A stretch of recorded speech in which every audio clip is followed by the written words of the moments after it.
السلام عليكم ورحمة الله وبركاته. الحمد لله الذي جمعنا وإياكم على سماع شمائل حبيبه ومصطفاه محمد بن عبد الله صلى الله عليه وآله وصحبه وسلم. فكما اجتمعنا وإياكم محبة لهذا النبي العظيم، نسأله سبحانه وتعالى أن يجمعنا وإياكم على حوضه المورود الذي من شرب منه شربة لا يظمأ بعدها أبدا. Segala puji syukur kehadirat Allah Subhanahu wa taala yang telah mengumpulkan kita pada malam hari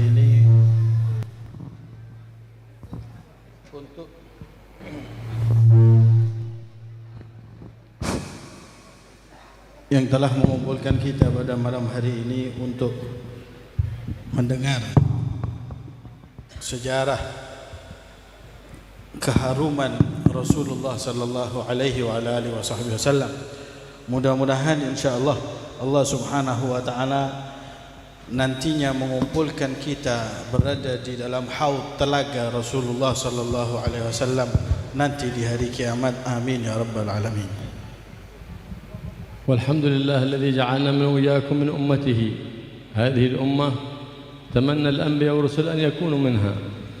لما اطلع الله سبحانه وتعالى نبيه موسى على وصف أمة عظيمة قال اللهم اجعلها أمتي، فقال إنها أمة حبيبي محمد صلى الله عليه وسلم، فرفع يده سيدنا موسى وقال اللهم اجعلني من أمة حبيبك محمد صلى الله عليه وآله وسلم. Dan kita bersyukur kita dijadikan umat Nabi besar Muhammad sallallahu alaihi wasallam. Karena memang para nabi-nabi zaman dahulu mereka ingin untuk menjadi umat Nabi besar Muhammad SAW. Saat Nabi Allah Musa ala nabiyina wa alaihi afdalus salati wat taslim, beliau melihat di Lauhul Mahfuz bagaimana keutamaan umat Rasulullah sallallahu alaihi wa alihi wasallam. Kemudian Nabi Allah Musa berkata kepada Allah, ya Allah, jadikan itu adalah kemuliaan daripada umatku. Kemudian Allah mengatakan, tidak wahai Musa, itu adalah kemuliaan umat Nabi besar Muhammad sallallahu alaihi wasallam. Kemudian Nabi Musa mengangkat tangannya seraya beliau berkata, Allahumma ja'alna min ummati nabiyina habibika Muhammad sallallahu alaihi wasallam. Ya Allah, jadikan saya sebagai umat Nabi besar Muhammad sallallahu alaihi wasallam. Falhamdulillah alladzi ja'alna wa iyyakum min ummatihi mu'minina bihi, wa nas'aluhu subhanahu wa ta'ala an yuwaffiqna liittiba'ihi والاهتداء والاقتداء به في أقواله وأفعاله. Dan alhamdulillah kita sudah dijadikan umat Rasulullah SAW. Kita berharap kepada Allah Subhanahu wa taala, mudah-mudahan kita menjadi umat yang bisa mengikuti petunjuk Rasulullah SAW, jalan Nabi besar Muhammad SAW, dan mengikuti apa yang telah diajarkan oleh Rasulullah sallallahu alaihi wasallam. وقد قال الله سبحانه وتعالى فيكم رسول الله. يكون فينا رسول الله عندما نقتدي به في أفعاله وأقواله. إذا صلينا ننظر لصلاة النبي محمد صلى الله عليه وسلم، إذا أكلنا ننظر إلى آداب الطعام، إذا نمنا ننظر إلى آداب المنام، وهكذا قد ندب لنا النبي محمد صلى الله عليه وسلم في تغير أحوالنا ما يندب لنا حتى نكون دائما على ذكر لله سبحانه وتعالى على الدوام. Dan Allah Subhanahu wa taala, beliau Allah menyebutkan wa fikum Rasulullah, dan ada di antara kalian Nabi besar Muhammad SAW. Bagaimana kita bisa berada bersama dengan Rasulullah SAW ketika kita mengikuti seluruh apa yang menjadi ajaran Nabi. Saat kita solat seperti Rasulullah sallallahu alaihi wasallam. Saat kita makan seperti Rasulullah SAW. Saat kita melakukan seluruh aktivitas yang kita ingat itu adalah Nabi besar Muhammad sallallahu alaihi wasallam, sehingga setiap saat Rasulullah berada bersama kita, dan itulah makna bahwa Rasulullah SAW berada bersama dengan kalian. النبي محمد صلى الله عليه وآله وصحبه وسلم أرشدنا إلى كل خير وحذرنا من كل شر وبوس وضير، فقال صلى الله عليه وآله وسلم ما من شيء يقربكم إلى الجنة إلا ودللتكم عليه وما من شيء يقربكم من النار إلا وحذرتكم منه فجزى الله عنا سيدنا ومولانا محمد أفضل ما جزى نبيا عن أمته.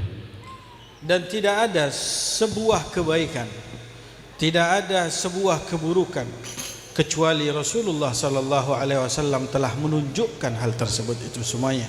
Dalam sebuah hadis beliau bersabda, tidaklah ma min syai'in, tidak ada sesuatu yuqarribukum ilallah, yang mendekatkan kalian kepada Allah Subhanahu wa taala, kecuali aku telah tunjukkan hal tersebut kepada kalian.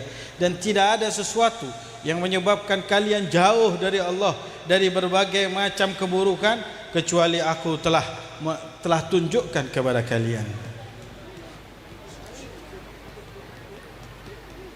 فكيف نعرف النبي محمد إلا إذا عرفنا شريعته وعرفنا شمائله؟ فحينئذ عندما نقرأ المولد تزداد أرواحنا اشتياقا للنبي محمد صلى الله عليه وسلم، فتعقد الموالد لتحدو الأرواح اشتياقا لروح الأرواح محمد صلى الله عليه وعلى آله وصحبه وسلم، فإذا اشتاقت الحبيب تعلقت به واقتدت به. Oleh karena itu kita tidaklah bisa mengetahui bagaimana Rasulullah sallallahu alaihi wasallam dengan benar kecuali kita mempelajari tentang Nabi Muhammad sallallahu alaihi wasallam, mengetahui syariat Rasulullah sallallahu alaihi wasallam. Olehnya saat ini ketika kita duduk untuk membaca Maulid Nabi besar Muhammad sallallahu alaihi wasallam, maka akan bertambah kerinduan kita kepada Rasulullah, karena yang dibaca di dalam Maulid itu adalah sejarah Nabi besar Muhammad yang akan bisa menambah kecintaan kita kepada Rasulullah SAW. فمن العيب علينا أن أولادنا لا يحفظون نسب النبي محمد ولا يعرفون شيء من شمائله ولا من سيرته، فذاك عيب على المؤمن يقول إني أحب محمد ونقول حي في قلوبنا ونحن نبعد عن الاطلاع عن سيرته وعن شيء من شمائله صلى الله عليه وآله وصحبه وسلم. Sungguh adalah sebuah aib bagi kita apabila kita tidak mengetahui bagaimana sejarah Rasulullah, bagaimana harumnya akhlak dari Nabi besar Muhammad sallallahu alaihi wasallam. Kita tidak menghafal nasab daripada Rasulullah sallallahu alaihi wasallam. Kita tidak mengerti sejarah Nabi besar Muhammad sallallahu alaihi wasallam. Sungguh aib bagi mereka yang mengatakan bahwa saya itu tahu dan Rasulullah hidup di hati saya, akan tapi mereka tidak tahu secara detail tentang Nabi besar Muhammad sallallahu alaihi wasallam dalam sejarah. وقد انتشر العقوق في هذا الزمان بسبب بعدنا عن شرع سيد الأكوان محمد صلى الله عليه وسلم. من أين بيعرف وجوب بر الوالدين إلا إذا عرف شرع النبي محمد، إذا تعلق بالنبي محمد، إذ كل الآداب والأخلاق مأخوذة من سيرة محبوب الخلاق محمد صلى الله عليه وآله وسلم. Kita lihat berbagai macam keburukan-keburukan yang terjadi. Banyak di antara orang yang mereka durhaka kepada kedua orang tua. Kenapa kok bisa durhaka kepada orang tua? Karena memang jauh dari syariat Rasulullah, ajaran daripada Nabi besar Muhammad sallallahu alaihi wasallam. Dari mana kita tahu bagaimana berbakti kepada kedua orang tua kecuali kalau kita mengetahui sejarah Rasulullah sallallahu alaihi wasallam, karena Nabi Muhammad yang mengajarkan bagaimana cara berbakti kepada kedua orang tua. Fa inna birrul abna bil aba thamaratun min birril aba bil abna. Idza barra al abu ibnahu barrahu al ibn idza kabur. بماذا يبر الأب ابنه؟ بأن يعلمه شرع النبي محمد، قرآن النبي محمد، يؤدبه بأدب النبي محمد، ويخلقه بخلق النبي محمد. حينئذ سيسعد به في الدنيا وتقر عينه به في يوم القيامة. Berbaktinya seorang anak itu tergantung bagaimana orang tua berbakti kepada anak. Karena kapanpun orang tua berbakti kepada anak, maka akan membuahkan anak yang berbakti kepada kedua orang tua. Bagaimana anak bisa berbakti? Dengan cara mengajarkan kepada mereka tentang Rasulullah sallallahu alaihi wasallam, syariat Rasulullah, Quran Rasulullah, akhlak Nabi besar Muhammad sallallahu alaihi wa alihi wasallam. Mengajarkan kepada mereka artinya adalah mengajarkan kepada anak-anak kita cara berbakti kepada kita. ومن أهمل أولاده في الدنيا سيسأل عنهم يوم القيامة وقد ورد في الخبر أن أول ما يوقف الرجل بين يدي الله من يوقفه أولاده يقولون يا ربنا خذ لنا حقنا من هذا الظالم. ما ينادونه بالأب بل ينادونه بالظالم. يقول يا رب وأي ظلم ظلمتهم لقد أطعمتهم أحسن الطعام وكسوتهم أحسن الكساء فيقولون نعم يا ربنا لكنه لم يعلمنا أمر ديننا فخذ لنا حقنا من هذا الظالم. هؤلاء الذين أنت تعتني بهم في كسوتهم في طعامهم يشتكون بك يوم القيامة عند الله لأنك أهملتهم وبعدتهم عن سنة النبي محمد صلى الله عليه وسلم وعن شرع النبي محمد وقرآن النبي محمد وخلق النبي محمد. وظن بعض الآباء أنه قد عمل الذي عليه عندما أدخله المدرسة. لا، أول مدرسة في البيت، لكن للأسف اليوم صارت البيوت مثل المطاعم والهوتيل، يدخل لينام ويأكل ويخرج، لا يجلس مع أولاده ولا يجلس مجلس نصيحة كما كان السلف الصالح يجلسون فيسألون عن أولادهم ماذا قرأت وماذا حفظت. هكذا كانت سيرة السلف الصالح رضي الله تعالى عنه. لهذا لما كانت هذه المدرسة حية، مدرسة السلف الصالح التي هي أخرجت كثير من الأولياء والصالحين والعلماء العاملين الذين نحن اليوم في بركتهم وفي ذكراهم، فأثمرت هذه الثمرات. لماذا؟ لأنهم قصدوا القرب إلى الله، والقرب إلى الله له باب واحد اسمه محمد. باب الله واحد اسمه الحبيب محمد. أنت باب الله ومن أتاه من غيرك لا يدخل. Barang siapa yang mereka tidak mengurus anak-anaknya, membiarkan anak-anaknya tersebut, maka ketahuilah nanti di hari kiamat mereka akan menuntut kepada kita. Telah diriwayatkan dalam sebuah hadis bahwa nanti di hari kiamat setiap orang akan diberdirikan oleh Allah dan dihisab oleh Allah Subhanahu wa taala.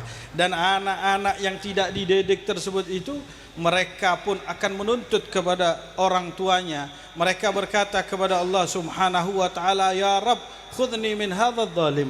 Ya Allah, ambillah hak saya dari orang yang zalim ini. Dia tidak berkata bapak saya, tapi dia berkata orang yang zalim ini. Kemudian dia berkata kepada Allah Subhanahu wa taala, ya Allah, kezaliman apa yang telah aku lakukan kepada anak saya ini? Aku telah beri makan, aku telah beri minum kepada dia sehingga dia bisa hidup dengan layak. Kemudian anak tersebut berkata, benar ya Allah, akan tetapi dia tidak mengajarkan kepadaku bagaimana akhlak Nabi Muhammad, bagaimana syariat Nabi Muhammad, bagaimana Quran yang telah dibawa oleh Rasulullah sallallahu alaihi wa alihi wasallam, sehingga mereka menjadi orang-orang, sehingga saya menjadi orang yang tidak melaksanakan perintah Allah Subhanahu wa taala dan menjauhi larangan Allah Subhanahu wa taala. Dan ketahuilah bahwa sesungguhnya banyak orang di zaman sekarang itu mereka sudah bertumpu kepada madrasah. Yang penting anaknya dimasukkan ke dalam madrasah, dan mereka sudah mengatakan selesai saya daripada kewajiban. Sehingga di rumah itu cuma dianggap tempat makan, tempat tidur, anggap seperti hotel. Rumah itu seperti hotel, ya, makan dan tidur. Tapi dia nggak pernah dudukkan anaknya, ditanya anaknya, kamu belajar apa yang kamu pelajari, sampai kemana, sampai di mana, hafalan apa yang kamu hafalkan. Itu kita tidak pernah mengajarkan hal tersebut. Bukankah mereka para salafun soleh tersebut itu menjadikan madrasah yang pertama itu bukan di luar, tapi madrasah yang pertama itu adalah madrasah di rumah. Diajarkan di situ Rasulullah sallallahu alaihi wasallam, ditanya satu persatu daripada anaknya tersebut itu untuk mengetahui Rasulullah sallallahu alaihi wasallam.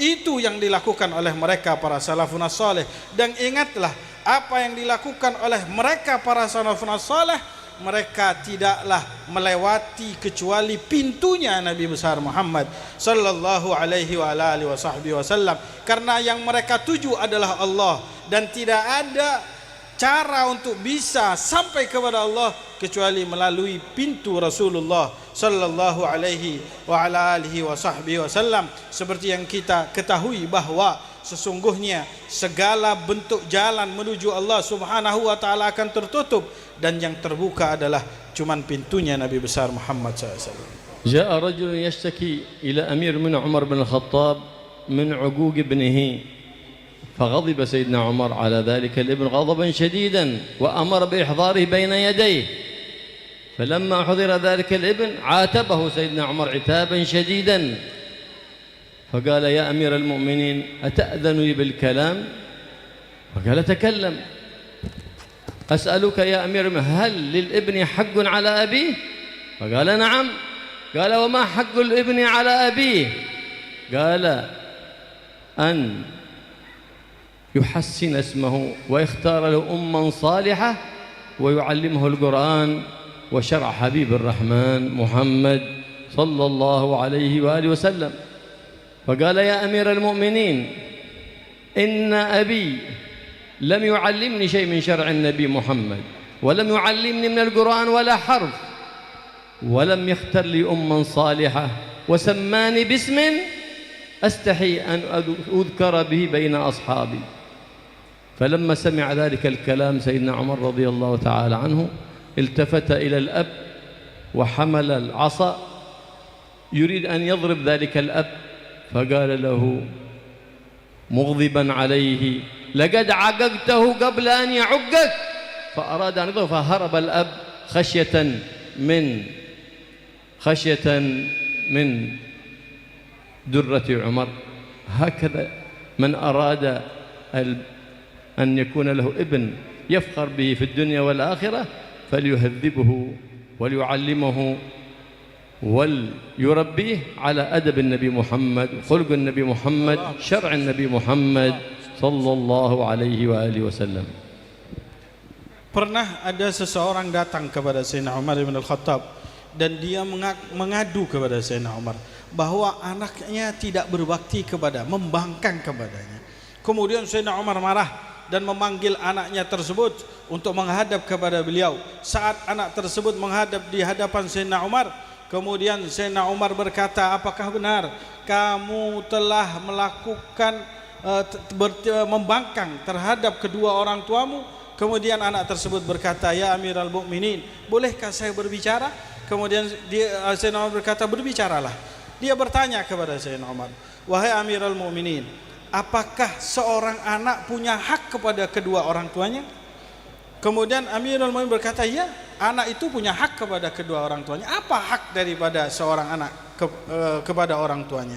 Kemudian beliau Sayyidina Umar berkata, yaitu yang pertama an yuhassina ismah.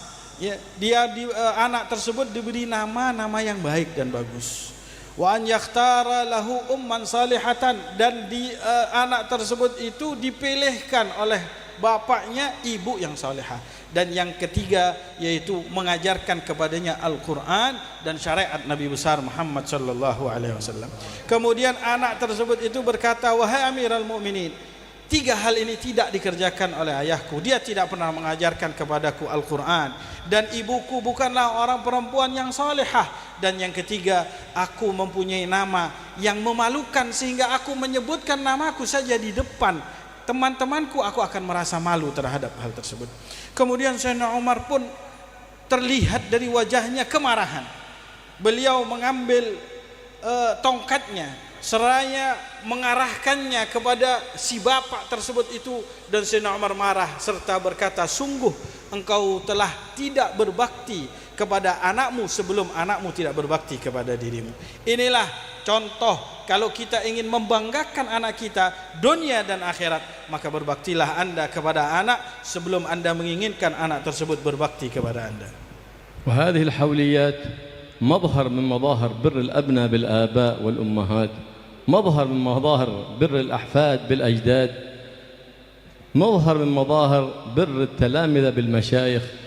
فلهذا كم من عمل صالح في هذا المجلس عملناه، قرأنا القرآن وهللنا وصلينا على حبيب الرحمن محمد صلى الله عليه وآله وسلم، كل ذلك في كفة حسنات من اجتمعنا لروحهم، فالله يتغمدهم بوافر رحمته ويجعل قبورهم روضة من رياض الجنان، ويجعلهم في عليين مع النبيين والصديقين جوار أسلافهم الصالحين يا رب العالمين.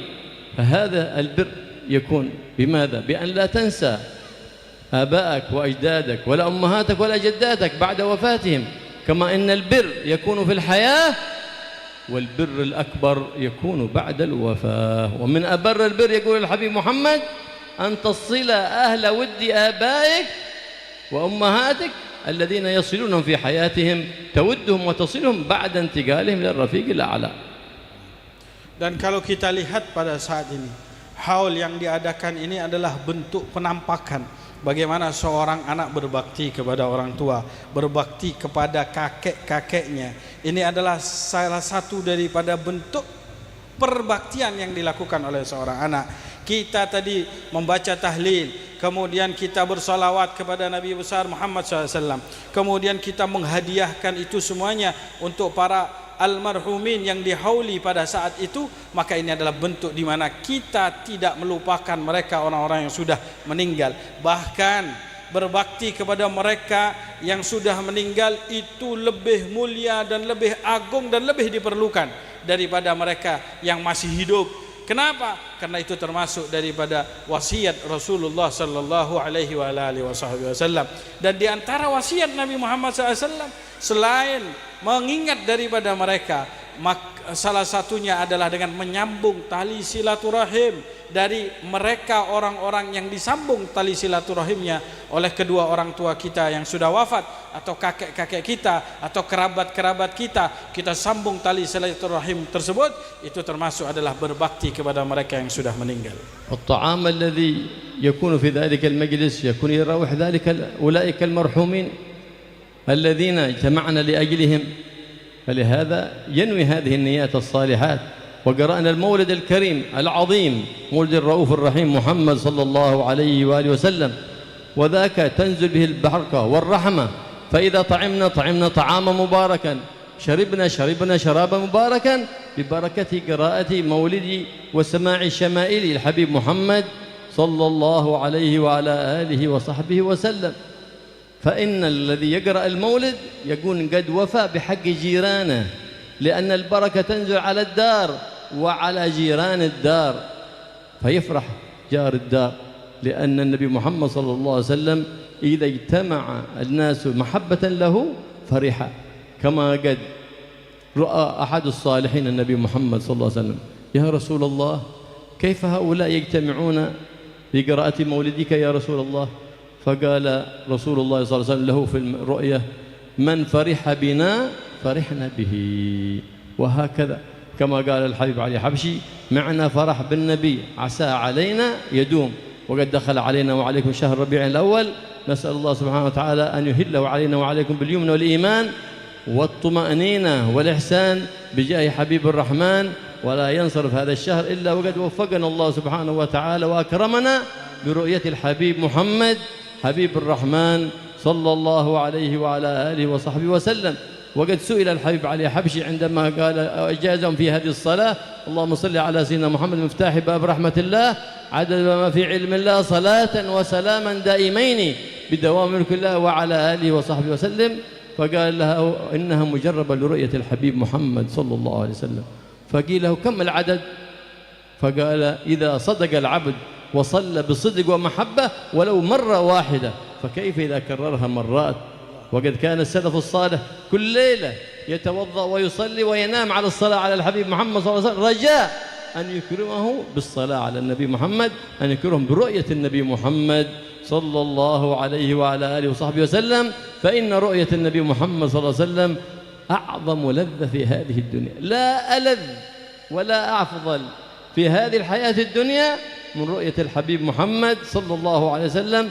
فمن رآه زال عنه الشقاء، فذلك بتعلق القلب بالنبي محمد والإكثار من الصلاة على النبي محمد صلى الله عليه وعلى آله وصحبه وسلم. والله يوفقنا وإياكم للإكثار من الصلاة عليه في كل وقت وحين.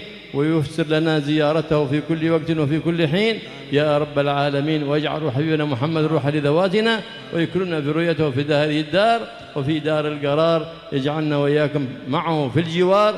يا عزيز يا غفار يا كريم يا ستار، استجب دعانا بجاه نبيك المختار محمد صلى الله عليه وصحبه وسلم، والحمد لله رب العالمين.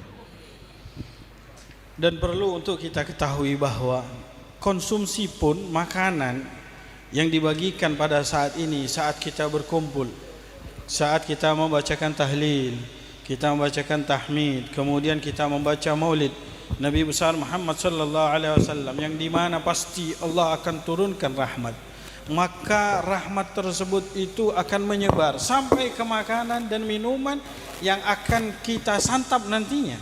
Artinya makanan yang kita makan nantinya adalah makanan yang di dalamnya berisi rahmat, minuman yang berisi rahmat. Ini karena sebab kita membaca hal-hal yang bisa menurunkan rahmat dari Allah Subhanahu wa taala. Bukan hanya sekedar makanan saja, tapi tetangga-tetangga yang ada di sekitar sini, maka mereka pun juga akan mendapatkan rahmat karena pembacaan daripada maulid Nabi besar Muhammad sallallahu alaihi wasallam. Karena pembacaan maulid Rasulullah SAW itu akan menyenangkan Rasulullah sallallahu alaihi wasallam, dan sesuatu yang menyenangkan Nabi itu akan mengundang rahmat dari Allah Subhanahu wa taala. Salah satu di antara orang saleh bertanya kepada Rasulullah di dalam mimpinya. Dia bertanya kepada Rasulullah sallallahu alaihi wasallam, ya, bagaimana hukumnya orang yang membaca daripada maulid Nabi Muhammad sallallahu alaihi wasallam. Kemudian Rasulullah SAW mengatakan, man fariha bina farihna bih. Barang siapa yang dia gembira dengan kita, maka kami pun akan gembira dengan orang tersebut. Maka dengan kita duduk pada saat ini, kita gembira dengan Rasulullah sallallahu alaihi wasallam, apalagi sekarang bulan daripada Syahrul Rabiul Awal adalah bulan ketenangan, bulan di mana kita membaca daripada maulid Nabi besar Muhammad SAW untuk menunjukkan rasa kegembiraan dan kecintaan kita kepada Rasulullah sallallahu alaihi wasallam. Al-Habib Ali bin Muhammad Al-Habsyi mengatakan, ma'ana farah bin Nabi asa alaina yadum. Kita mempunyai kecintaan dengan Rasulullah SAW. Mudah-mudahan kecintaan tersebut akan langgeng buat diri kita, sehingga hati kita menjadi hati yang tenang ketika disebutkan nama Rasulullah sallallahu alaihi wasallam. Di antara apa yang dikatakan oleh Al-Habib Ali bin Muhammad Al-Habsyi mempunyai satu sighah salawat kepada Rasulullah SAW. Sebuah sighah salawat yang terkenal yang berbunyi, Allahumma salli ala Sayyidina Muhammadin miftahi babi rahmatillah adada ma fi ilmillah salatan wa salaman daimaini bidawami mulkillah. Ini adalah salawat yang dianjurkan oleh Al-Habib Ali dan digubah oleh Al-Habib Ali sendiri untuk kita baca. Untuk supaya apa? Kata Habib Ali, barang siapa yang membaca solawat ini, maka dia akan bisa berjumpa dengan Rasulullah sallallahu alaihi wasallam di dalam mimpinya. Kemudian ada salah satu muridnya bertanya kepada beliau, wahai Habib Ali, berapa jumlah yang harus saya baca solawat ini untuk bermimpi bertemu dengan Rasulullah SAW? Kemudian Habib Ali mengatakan, barang siapa yang mempunyai kejujuran, mempunyai iktikad yang kuat dan baik kepada Rasulullah, melaksanakan perintah-perintah Rasulullah, mempunyai keyakinan yang begitu luar biasa, satu kali saja cukup akan mengantarkan dia untuk bermimpi bertemu dengan Rasulullah sallallahu alaihi wasallam. Apalagi kalau kita membacanya berkali-kali kepada Rasulullah sallallahu alaihi wasallam, sehingga kita sering mendengar mereka para salafun saleh bahkan tiap hari bermimpi bertemu dengan Rasulullah, karena mereka ketika akan tidur mereka menjaga wudhu mereka solat, kemudian bersolawat kepada Rasulullah sampai mereka tertidur dengan hati yang bersih dan jujur, sehingga mereka melihat Rasulullah sallallahu alaihi wasallam di setiap malam mereka tidur, mereka melihat Rasulullah sallallahu alaihi wasallam. Dan ketahuilah, terakhir beliau mengatakan, tidak ada kenikmatan di dunia ini lebih nikmat dari seluruh kenikmatan yang pernah ada di dunia, kecuali melihat wajah Nabi besar Muhammad sallallahu alaihi wasallam. Di dalam tidur kita bisa melihat langsung Rasulullah. Mudah-mudahan Allah Subhanahu wa taala memuliakan kita untuk bisa melihat wajah Rasulullah SAW di dalam tidur kita, dan nantinya kita akan bertemu dengan Rasulullah di hari kiamat. Saya kira itu saja yang bisa saya terjemahkan. Kurang lebihnya mohon maaf. Billahi taufiq wal hidayah wal ridha wal inayah. Innahu ala ma yasha'u qadir wa bil ijabati jadir wallahu a'lam.